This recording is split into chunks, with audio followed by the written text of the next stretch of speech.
Good morning everyone. बेटा हमने अपने लास्ट लेक्चर में that is in our first lecture of Java हमने पढ़ा था टाइप्स ऑफ प्रोग्रामिंग लैंग्वेज, जिसमें हमने low level, middle level and high level languages के बारे में डिस्कस किया था। बेटा हमारा जो अब हम पढ़ेंगे इस सेमेस्टर में वो हम पढ़ेंगे Java. C plus plus, Java, PHP and .NET, ये सारी की सारी हमारी मिडल लेवल लैंग्वेजेस है। Now question is that why C plus plus, Java, PHP, .NET, Python are called middle level language. हम इन सबको मिडल लेवल लैंग्वेज क्यों कहते हैं? Because system software and application software both can developed in C plus plus, Java, PHP, .NET और Python, right. हम system software और application software जो है वो दोनों के दोनों हम मिडल लेवल लैंग्वेज में जो है वो डेवलप कर सकते हैं। Now what is system software and application software? System software like operating system, right. Drivers है हमारे, वो भी हमारे एक सिस्टम सॉफ्टवेयर है। एंड एप्लीकेशन सॉफ्टवेयर क्या होते हैं? जो कि सिस्टम सॉफ्टवेयर के ऊपर रन होते हैं, जैसे कि MS वर्ड, एक्सेल, पेंट। जो भी हम एप्लीकेशन सिस्टम के ऊपर रन करते हैं that is our application software. So in C plus plus, Java, PHP and .NET हम इन सब लैंग्वेजेस में जो है system software and application software दोनों डेवलप कर सकते हैं।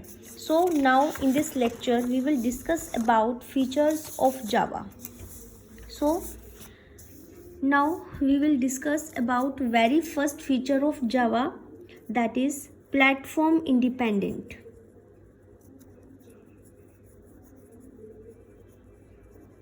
This is the main feature of Java which make Java unique from other languages like C++. Now platform independent. Platform का बेटा मीनिंग क्या होता है? Platform is made up of two things. One is hardware, another is processor और operating system. Platform हमारा दो चीज़ों से मिलके बनता है. One is hardware, another is processor और operating system. राइट। सो प्लेटफॉर्म इंडिपेंडेंट का मतलब क्या है? एक ऐसी लैंग्वेज जो किसी भी प्लेटफॉर्म पर, किसी भी हार्डवेयर पर, किसी भी ऑपरेटिंग सिस्टम पर जो है वो डिपेंडेंट नहीं है। इसको हम एक एग्जांपल के थ्रू अच्छे से क्लियर करते हैं। देखिए, सबसे पहले मैं सी प्लस प्लस का एग्जांपल लूँगी। हमने अभी तक सी प्लस प्लस पढ़ी है, राइट। सपोज मैंने सी या सी प्लस प्लस का कोई भी प्रोग्राम था, कोई भी इसका जो सोर्स कोड था वो मैंने किसी भी एक सिस्टम पे रन किया, किसी भी एक ऑपरेटिंग सिस्टम पे रन किया। सपोज मैंने विंडोज़ ऑपरेटिंग सिस्टम में जो सी प्लस प्लस का सोर्स कोड था उसको क्या किया? रन किया, राइट। अब यहाँ पे मैंने इसको कंपाइल किया, उसके बाद रन किया, ठीक है। अब मैं सेम सोर्स कोड को अगर मुझे किसी और ऑपरेटिंग सिस्टम में लेके जाना है, सपोज मैंने एक और ऑपरेटिंग सिस्टम लिनक्स ले लिया, ठीक है। सो सेम जो मेरा सोर्स कोड है मैंने विंडोज़ में ही राइट किया था और विंडोज़ में ही मैंने उसको रन किया है, कंपाइल किया है, देन रन किया है, राइट। अब लिनक्स में मुझे क्या करना पड़ेगा? सी प्लस प्लस का जो भी मेरा सोर्स कोड है वो मुझे दोबारा से राइट करना पड़ेगा और दोबारा से उसको रन करना पड़ेगा। सेम अगर मैं सन सोलरिस की बात करूं, सन सोलरिस जो मेरा ऑपरेटिंग सिस्टम है, अगर मैं उसकी बात करूं तो वहाँ पे भी मुझे सी प्लस प्लस का जो भी मेरा सोर्स कोड है वो मुझे दोबारा से राइट करना पड़ेगा, उसको दोबारा से मुझे रन करना पड़ेगा। यानी कि सी प्लस प्लस जो लैंग्वेजेस है वो प्लेटफॉर्म डिपेंडेंट है। This is the concept of platform dependency. It means कि जिस भी मैं प्लेटफॉर्म समझते हैं, हार्डवेयर प्लस प्रोसेसर, जिस भी प्लेटफॉर्म पर, जिस भी ऑपरेटिंग सिस्टम पर मैं प्रोग्राम राइट करूँगी, मुझे उसी ऑपरेटिंग सिस्टम पर ही उसको कंपाइल करना पड़ेगा, रन करना पड़ेगा, right. So this is the concept of platform dependent. अब हम बात करते हैं प्लेटफॉर्म इंडिपेंडेंट की। प्लेटफॉर्म इंडिपेंडेंट का मतलब क्या हुआ, देखिए ये कोई भी मेरा बेटा जावा का सोर्स कोड है, ठीक है, इसको मैंने राइट किया विंडोज़ में, ठीक है, राइट किया विंडोज़ में, कंपाइल किया, रन किया, विंडोज़ में हो जाएगा, राइट। अब मुझे सेम कोड लिनक्स पे रन करना है, सेम कोड मुझे लिनक्स पे रन करना है, तो मुझे दोबारा से सोर्स कोड राइट करने की नीड नहीं है in the case of platform independency, right. मुझे सेम कोड लिनक्स पे राइट करने की नीड नहीं है।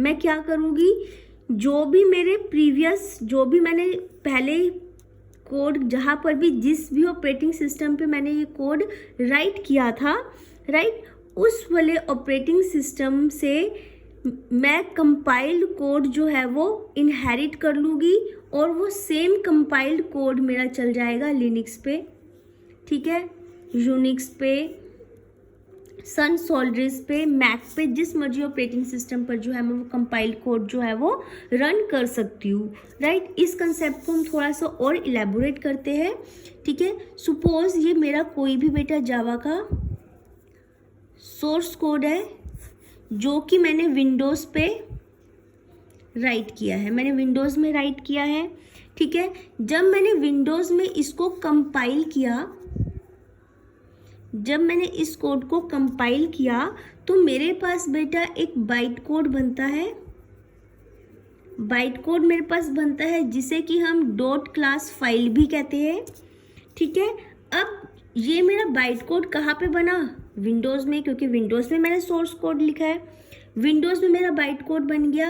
अब मैं इस बाइट कोड को रन किसी भी प्लेटफॉर्म पे करा सकती हूँ, मैं विंडोज़ पे भी रन करा सकती हूँ, इसको जब मुझे रन करना है तो इसको मैं विंडोज़ पे भी रन कर सकती हूँ, लिनक्स पर भी रन कर सकती हूँ,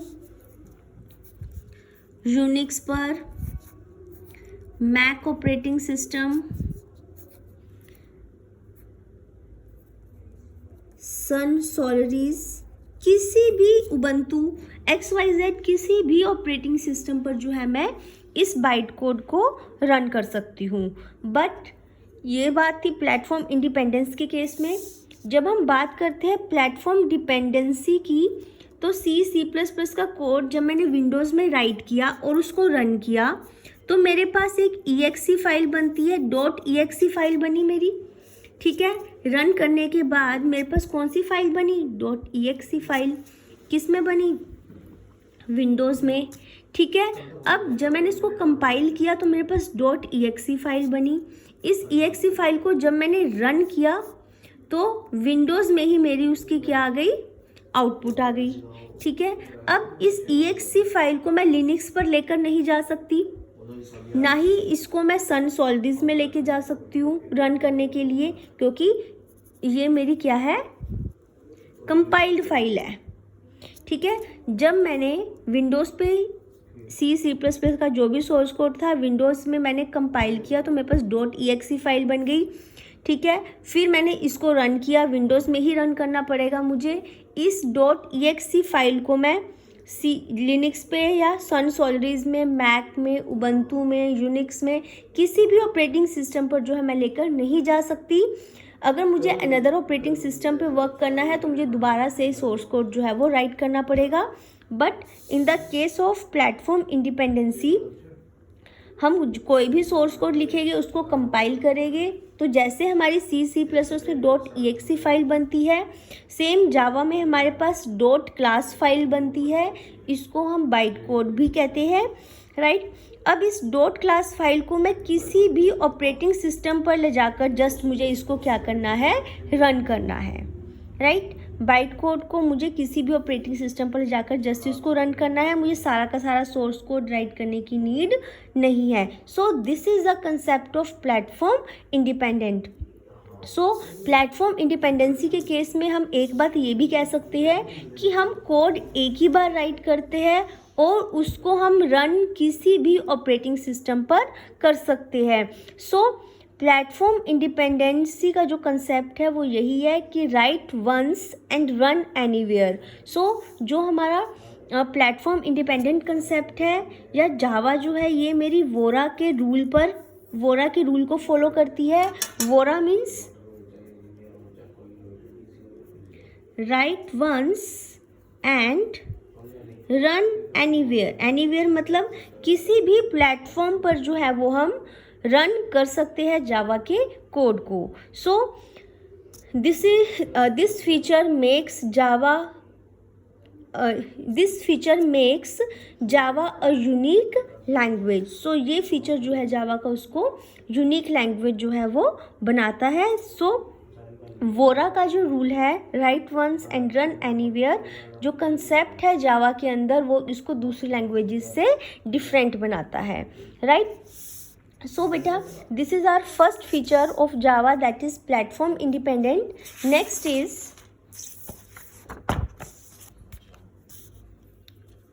second feature is OOPS, that is object oriented programming language। जावा जो है बेटा हमारी C++ की तरह object oriented programming language है।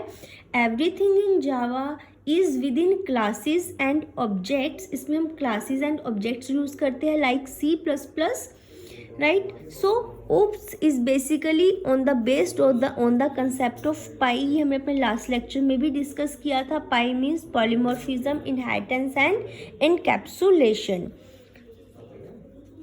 अब बेटा जावा के अंदर क्लासेस और ऑब्जेक्ट्स हम कैसे डिज़ाइन करते हैं, कैसे बनाते हैं, ये हम अपने अपकमिंग लेक्चर्स में, जो हमारे प्रैक्टिकल लेक्चर्स भी होंगे, उनमें हम अच्छे से सीखेंगे, राइट।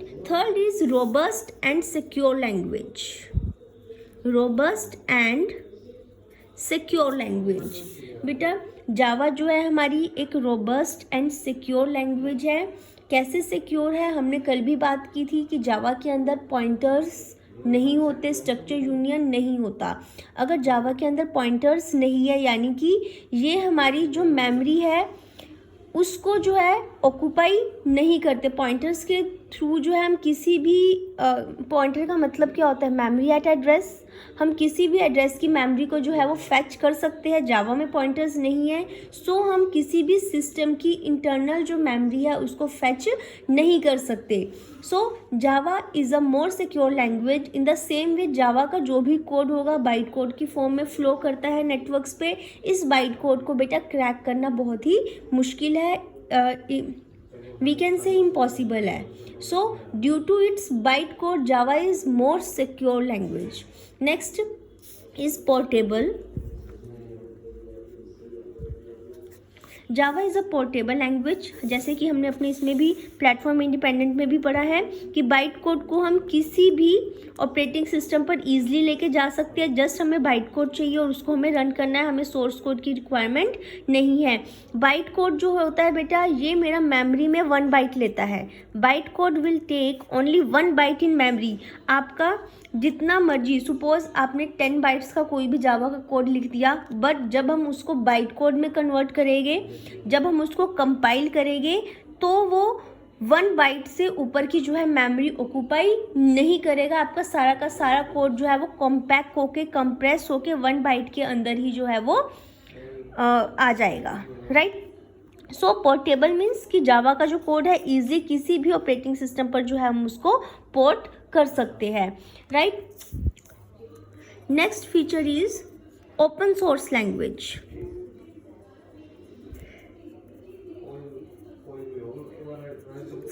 ओपन सोर्स लैंग्वेज का मतलब क्या हुआ कि जावा का जो सेटअप है, जावा के लिए बेटा हमें जेडीके चाहिए होता है। जेडीके चाहिए होता है, JDK means Java development kit, right. So ये जो जेडीके है ये हमने हिस्ट्री में भी पढ़ा था, ठीक है। जेडीके 12 तक आ गया है अब हमारे पास, राइट। सो हर एक जो वर्जन है अपने अंदर कुछ ना कुछ एडिशंस लेके आ रहा है, राइट। सो हमें जावा का जो सेटअप है, अगर हमें जावा का कोई भी प्रोग्राम हमें रन करना है तो उसके लिए हमें सबसे पहले क्या इंस्टॉल करना पड़ेगा, जेडीके। जेडीके के अंदर ही हमारे पास जेआरई इनबिल्ट आता है। पहले क्या होता था, जेडीके हमें अलग इंस्टॉल करना पड़ता था, जेआरई हमें अलग इंस्टॉल करना पड़ता था। बट अब जो लेटेस्ट हमारे JDKs आ रहे हैं उसमें क्या होता है, JDK के अंदर ही हमारे पास JRE होता है. JRE मीन्स जावा रन टाइम एनवायरमेंट, राइट. सो अब हमें जस्ट JDK इंस्टॉल करेंगे तो JDK के साथ ही हमारे पास क्या आ जाएगा, JRE. सो हमें इन दोनों को सेपरेट इंस्टॉल नहीं करना पड़ता. One more thing is that कि जो पहले के ऑपरेटिंग सिस्टम्स आते थे वो जावा को सपोर्ट नहीं करते थे. क्यों? क्योंकि उनके अंदर JVM इनबिल्ट नहीं होता था. JVM means Java virtual machine. जो हमारे पुराने विंडोज़ थी, ठीक है, विंडोज़ प्रोफेशनल आती थी बहुत पहले, उसमें जो था JVM इनबिल्ट नहीं होता था. सो अगर हमें जावा का प्रोग्राम रन करना था तो उसके लिए हमें सबसे पहले JVM इंस्टॉल करना पड़ता था, देन हमें JDK, देन फिर JRE. बट दीज डेज जितने भी ऑपरेटिंग सिस्टम आ रहे हैं, Windows, Linux, Unix, Ubuntu, Mac, Sun, Solaris, उन सब में जो है JVM क्या है, इनबिल्ट है. जितने भी हमारे फ़ोन्स आ रहे हैं, एंड्रॉयड जितने भी फ़ोन्स हैं हमारे, उन सब के अंदर जो है वो JVM इनबिल्ट है. सो अब JVM हमारा इनबिल्ट है. सो हमें किसी भी जावा के प्रोग्राम को रन करने के लिए जो एनवायरनमेंट चाहिए होता है वो JVM का है, राइट. JVM उसको एक एनवायरनमेंट प्रोवाइड करता है. और JDK क्या है, मेरा एक सेटअप है जिसके थ्रू मैं जावा की जितनी भी लाइब्रेरीज़ है उनको मैं कॉल कर सकती हूँ. इनबिल्ट जो भी जावा की लाइब्रेरीज़ है वो सारी की सारी JDK में होती है. JVM तो ऑपरेटिंग सिस्टम्स में आजकल हमारे पास इनबिल्ट आ रहे हैं.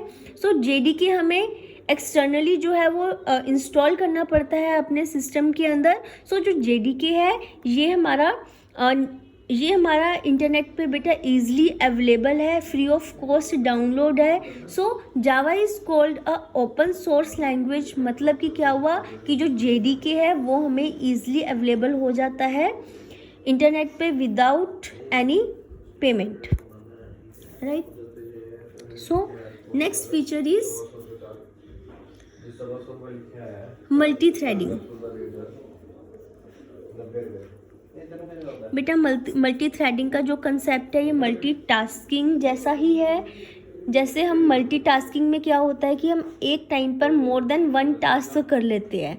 जैसे कि हम अपना कोई प्रोग्राम भी रन कर रहे हैं, साथ में हमने कोई म्यूज़िक लगा लिया, हम म्यूज़िक भी लिसन कर रहे हैं, राइट. या फिर हम नोटपैड पे, पावर पॉइंट पे या फिर MS वर्ड में काम कर रहे हैं, साइड बाय साइड हम म्यूज़िक भी लिसन कर रहे हैं. सो मल्टीटास्किंग मतलब एक टाइम पे हम बहुत सारे जो है वो काम कर रहे हैं. सो मल्टी थ्रेडिंग का कंसेप्ट भी मल्टीटास्किंग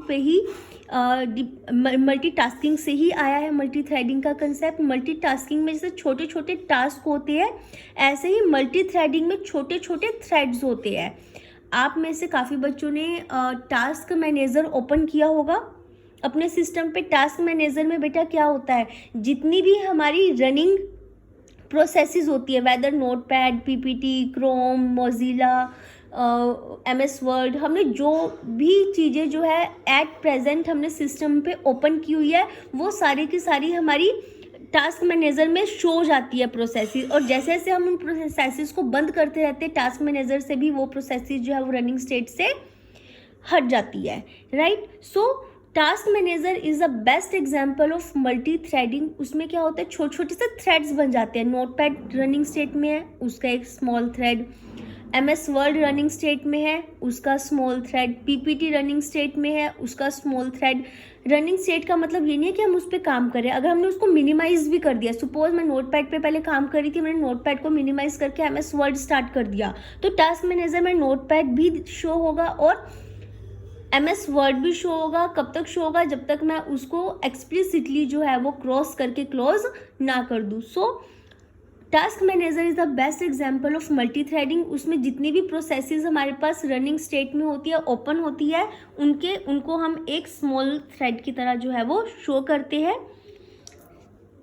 राइट. मल्टी थ्रेडिंग का बेटा एक पूरा हमारे 2-3 लेक्चर्स बनेंगे मल्टी थ्रेडिंग के, वो हमारे लास्ट के टॉपिक्स है, वो हम बाद में डिस्कस करेंगे.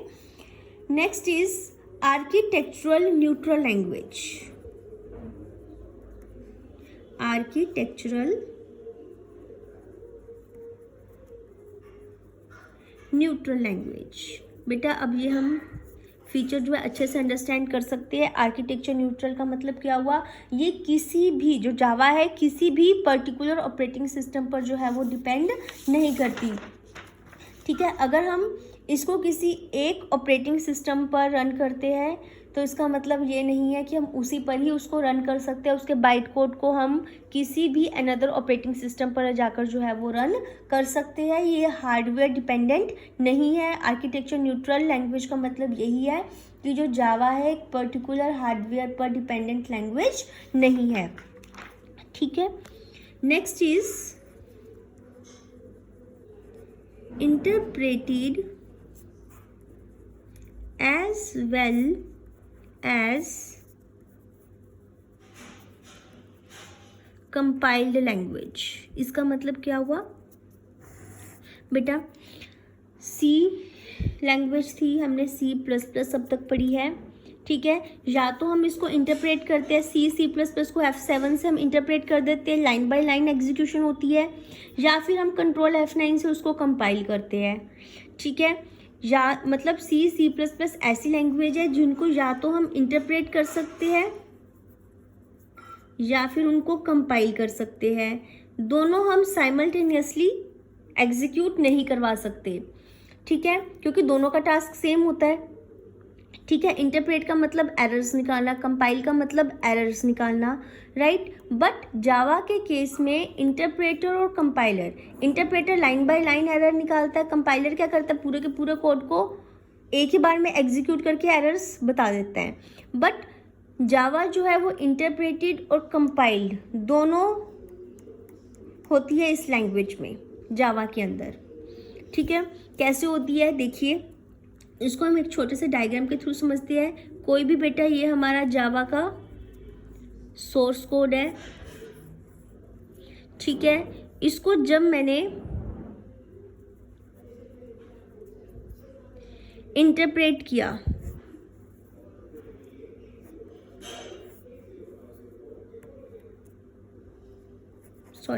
इसको जब मैंने बेटा पहले कंपाइल किया, ठीक है, जावा के अंदर जुवैक, जावा सी, जुवैक इकट्ठा है बेटा ये। ठीक है, विदाउट एनी स्पेस। जावा के अंदर जो जुवैक है ये एक कंपाइलर है।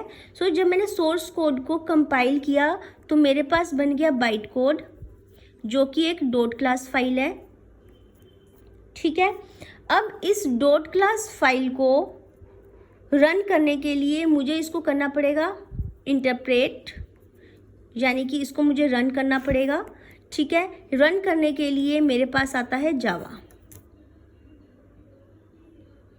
ठीक है, सो जावा, जब मैंने इसको जावा के थ्रू रन किया क्लास फाइल को, तो मेरे पास क्या आ जाएगी, आउटपुट, राइट। यानी कि पहले मुझे इसको जुवैक के थ्रू, किसी भी सोर्स कोड को जुवैक के थ्रू मुझे कंपाइल करना है। जो भी एरर्स होगी वो मेरे पास आ जाएगी। नई एरर तो मेरे पास बाइट कोड बन जाएगा, डॉट क्लास फाइल जैसे ही मेरे पास आ जाएगी, फिर मैं उसको जावा इंटरप्रेटर के थ्रू उसको रन करूँगी और फिर मेरे पास क्या आ जाएगी, आउटपुट आ जाएगी। अब इस बाइट कोड को मैं, जैसे विंडोज़ में काम किया मैंने, तो इस बाइट कोड को मैं लिनक्स, यूनिक्स, उबंटू किसी भी ऑपरेटिंग सिस्टम पर ले जाकर जस्ट मुझे इसको जावा के थ्रू क्या करना है, इंटरप्रेट करना है और मेरे पास इसकी आउटपुट आ जाएगी। बेटा ये चीज़ हम अच्छे से आगे पढ़ेंगे कि हम कोई भी प्रोग्राम जो है वो जावा के अंदर कैसे राइट करते हैं, फिर उसको जुवैक के थ्रू कैसे हम कंपाइल करेंगे, कंपाइल करने के बाद जावा के थ्रू हम उसको कैसे रन करेंगे या इंटरप्रेट करेंगे कि हमारी जो है वो आउटपुट